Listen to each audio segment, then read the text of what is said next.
শুভ সন্ধিয়া জনাইছোঁ মৰমৰ বন্ধু বান্ধৱীসকল। কি খবৰ আপোনালোকৰ? নিশ্চয় সকলোৱে ভালে আছে আৰু সকলোৱে ভালে থকাটো বিচাৰোঁ।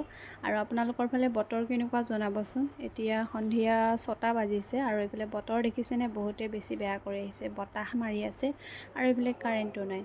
আৰু আমাৰ ঘৰত আলহীও আহি আছিলে, বিশেষ একো দেখাব নোৱাৰিলোঁ আপোনালোকক। পিছে আলহীবোৰ কোন আহিছিল আপোনালোকক দেখাম বাৰু। সেয়া মই এষাৰ মাত লগাব গৈ আছোঁ কাৰণ ৰৈ আছিল, তেওঁলোকে যাবলৈ ওলালে। অন্ধাৰতে আলহী শুশ্ৰূষা কৰিব লগা হ'ল। বহুতে বেছি খং উঠিছে কিন্তু উপায় নাই, আলহীও আহি পালেহি।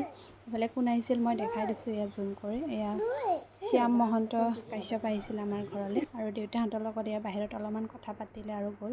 বহুতেই বেছি বৰষুণ পৰি আছে আমাৰ ফালে আৰু বিদায় দিলোঁ এনেকৈ। কাৰ হয় বাৰু এনেকৈ গতি যে আলহী অহা সময়ত খোৱা বোৱা টাইমতে কাৰেণ্টটো গুচি যায়গৈ আৰু বতৰো বিশেষভাৱে বেয়া হৈ আছিলে কাৰণে কাৰেণ্টটো গ'লগৈ। আৰু এইখিনিতে ভিডিঅ'টো স্কিপ কৰিম ন। আৰু এইফালে বতৰ দেখিছোঁ, সকলোৱে শুই থাকক আৰু গুড নাইট।